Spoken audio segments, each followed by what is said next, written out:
everyone. Welcome to Clocking In with PilieroMazza, labor and employment news for government contractors. I'm Sarah Nash, and I am fortunate enough to bring you a sort of off-schedule update this week.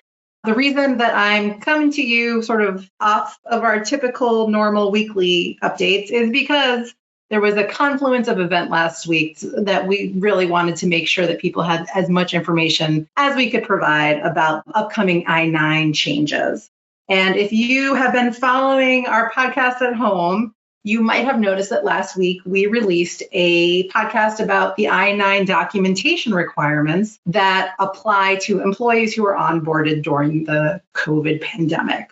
So that's those employees who sort of got a free pass on the I-9 side of document verification. Instead of those in-person verifications, USCIS allowed those employees to be verified, or at least their documentation to be verified remotely, which was great and very convenient. And then the rule was set to sunset July 31st, which freaked out a lot of companies. And USCIS has sort of notoriously been working on some updates, and those updates were released on July 25th, probably minutes before we released our podcast for that week.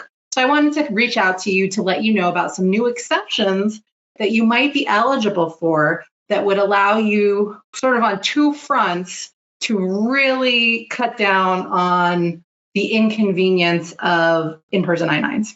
One is going to be for those COVID-era onboarded employees that went through the initial remote verification process. And the other is going to be for employees actually on a go-forward basis. And it seems like USCIS really appreciates that with the remote workforce we work with now, it's not really easy to go ahead and just have an employee come in to review their documentation. So in light of that, and still trying to keep up with the security concerns, USCIS has released these new exceptions, or an alternative procedure is what they're referring to as, for how to verify that documentation. So I'm going to start with the COVID era changes because there's still an upcoming deadline of August 30th that you do have to inspect those documents. But thanks to this reg, those requirements have been loosened. So they do not have to be in person if you meet certain requirements that qualify you for the alternative procedure. So first of all, in order to use this alternative procedure, you need to have performed remote examination of an employee's documents between sort of that COVID era of remote verification. So that's anytime between March 20th, 2020 and July 31st, 2023. If you onboarded a remote employee and reviewed their documentation remotely during that period, then you may be eligible for this alternative procedure. Now, the next few requirements apply to anyone who uses E-Verify. And I'm talking to a figurative room of government contractors. So hopefully E-Verify is something that you have been using during this period because it's generally going to be required by your contracts. There's a FAR clause that basically says if you have a contract that's valued at more than $150,000, you need to be doing E-Verify on your employees. So these remaining three requirements are going to apply to those E-Verify folks. If you don't have E-Verify, then this is not an exception for you. You're going to have to go ahead and do those in-person inspections or, have a notary public do them or some other company representative. But if you do have E-Verify and you've been enrolled in E-Verify at the time that you completed those I-9s for those employees, then you could be eligible for this alternative procedure. A couple other requirements: you need to have created a case in E-Verify for that employee, which you probably should have done. And you need to be currently enrolled in and continue to participate in E-Verify.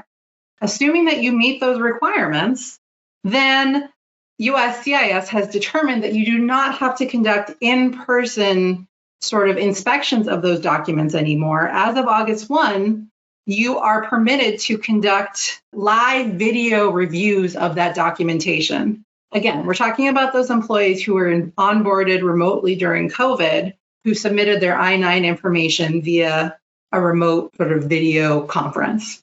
So now, as long as you hold another conference where you're reviewing those documents, via live video feed, you are able to satisfy that requirement that you do the document examination by August 30th. So this should hopefully make everyone's lives a lot easier. As you can probably tell, this is why we wanted to get this update out there so quickly, because it could have a really big difference on what your August looks like if you're in the HR trenches and trying to figure out how to get all of your workforce up to speed by August 30th. Another nice part of this regulation that comes out is that it is going to apply on a go-forward basis, meaning that if you are enrolled in E-Verify and you are creating cases for employees that you're onboarding, then you can take advantage of this alternative procedure on a go-forward basis for those new hires. The reason that USCIS was able to give this sort of flexibility is because they were thinking about what we can do that would allow us to continue to have sort of a secure process. And as you may know, E-Verify requires you to upload information about employees, keep documentation about that, copies of those documents they use for proof of the ability to work in the United States. And so they determined that that's enough to not require the in-person review. I'm sure going to be a lot more coming out of this. The regs were just released 10 days ago. So who knows what additional interpretation there might be that's out there. But in the meantime, we did want to make you aware of this, alternative procedure. Hopefully you are meeting all the requirements to be able to take advantage of it. If you have questions about it, please feel free to reach out. And that's it for today's update. Hopefully, I think I kept that short. So it was really wonderful having an opportunity to speak with you all. Again, please let us know if you have questions along the way. And we'll be joining you again on our regular schedule with some other updates about government contracting. Thanks. Bye.